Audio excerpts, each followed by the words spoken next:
welcome to African in New York. Today we have Hemi Allen. So Hemi, why can't you tell us a little bit about yourself?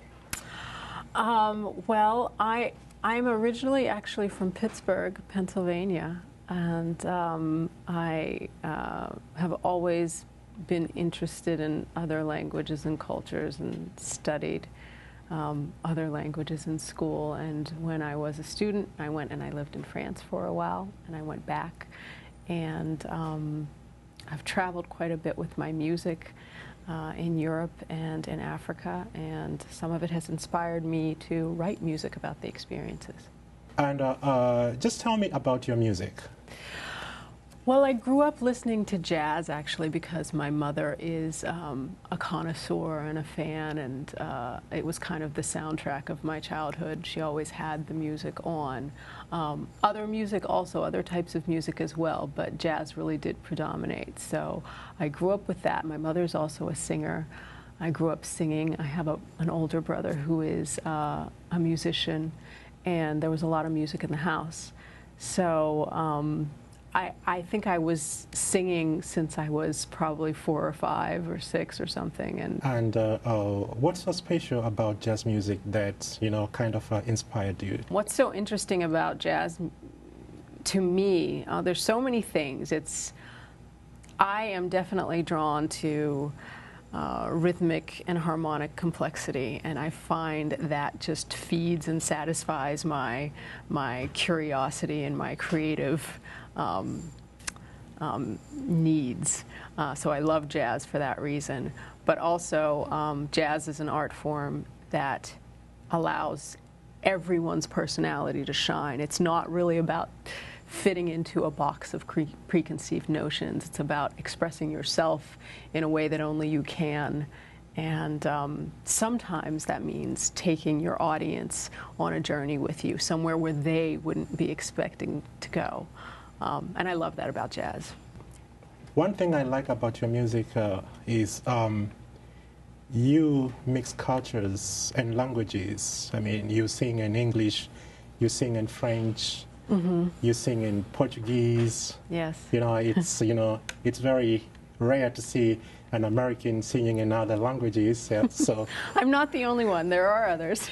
It's a song that I wrote, Femme d'Ébène, which means ebony woman, and I lived in France for a while. I love the French language. I find it beautiful. I find it a lovely medium for music and sound. And I ended up writing some music in French. And this song, Femme d'Ébène, is about the ebony woman, the African woman who actually made this fateful journey from Africa to Europe, to the Americas, and brought with her a history and a culture that changed the cultures that she ended up settling in. And we can certainly see that in American culture, that the influence of the history of America and the history of African Americans that has, I mean, American music is so infused with African culture, the blues, rock and roll, jazz, you name it. The singularity, I think, of American music in general is the pervasiveness of the African rhythms and the African attitude, which is, of course, transformed into something else now, something very American, but it's still important to recognize the heritage, I think. This next tune is another original. It's called Femme d'Ébène. Some of my friends here have heard it before. It speaks about the transfer, the translation of African culture to the rest of the world and to the Americas via music and cuisine and everything else. And it's in French.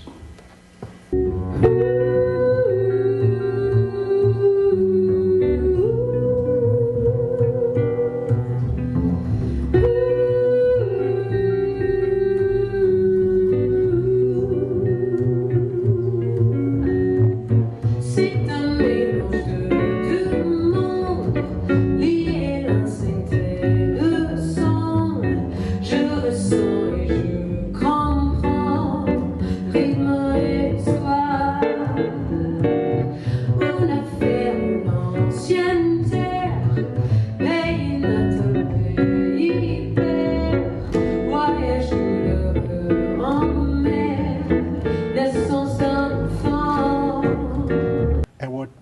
the name of your group? Well, at the time, I had a group a long time ago there called Les Bossa Novices, which means the Bossa Novices. And and now I perform frequently. It's the Amy Allen Trio, the Amy Allen Quartet. So maybe we should come up with a more creative name. No, I love that. I love that. What's the reaction of the French people when they hear this? Oh, well, it kind of depends. It's very interesting. I'm sure, as you know, and as everyone knows who travels, it's very interesting to get out of your own country and the reactions that people register to you depending on what language you speak or how you dress. It's interesting. It's kind of an interesting political question. They usually didn't think I was American, so I think that's interesting, that people have images of different nationalities that are frequently erroneous or reductive. Oh boy, you'll get me in trouble. I'll just say all of my gigs are listed, all of my performances are listed on my website, which is at www.amyallenmusic.com, and that's AIMEEALLENmusic.com. The best tunes I sing, and people at my shows really enjoy the music. And it's a love song now. It's about the moment when you fall in love and how it's kind of before and after, how everything changes that day.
I'll just show these CDs. These are the old CDs that people are welcome to find on my website. I thank you so much for this opportunity. It's been a pleasure to talk to you. Thank you so much, Amy. Thank you. All right. Thank you. Take care. Mm-hmm. You too.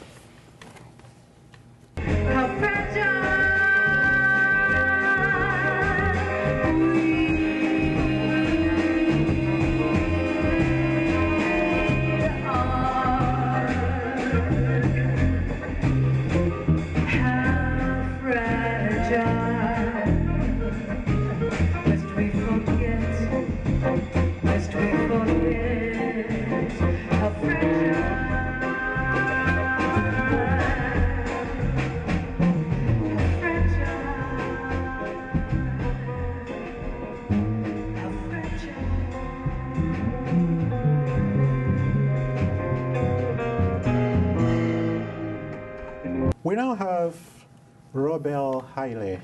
Welcome to the show, Robert. Thank you for having me. All right.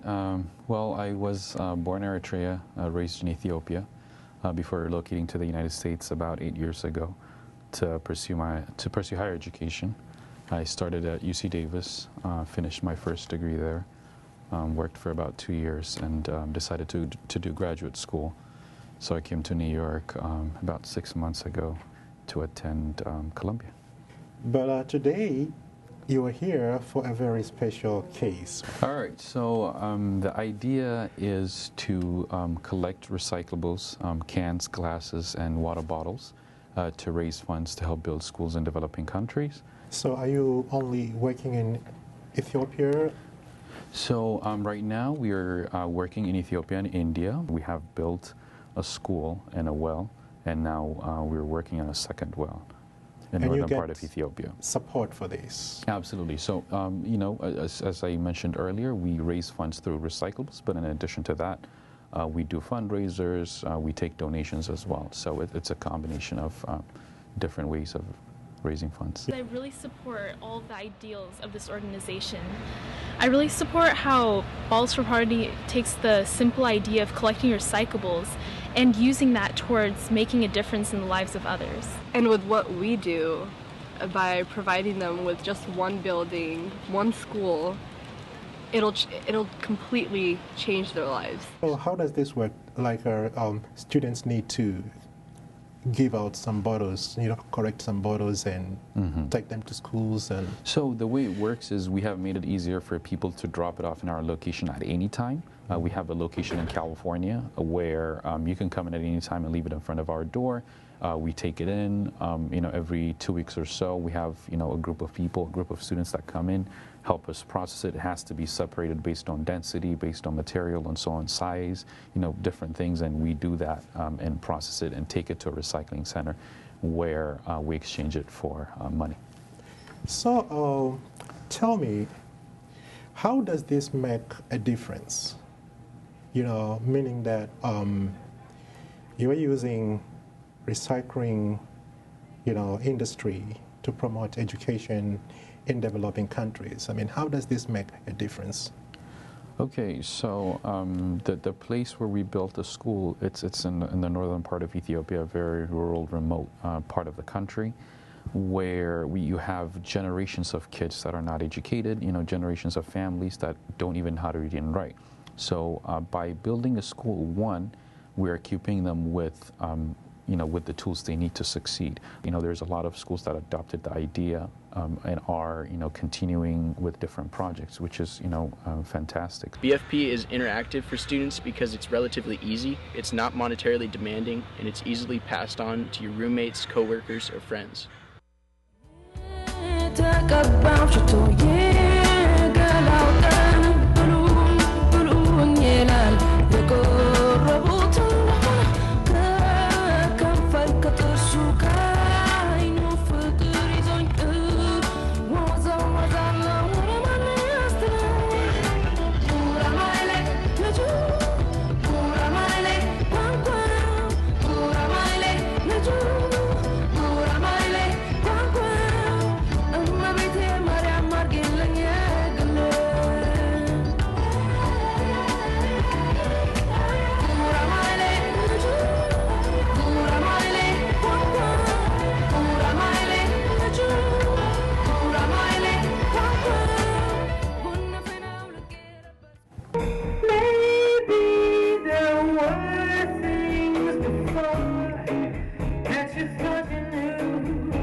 Don't matter at all.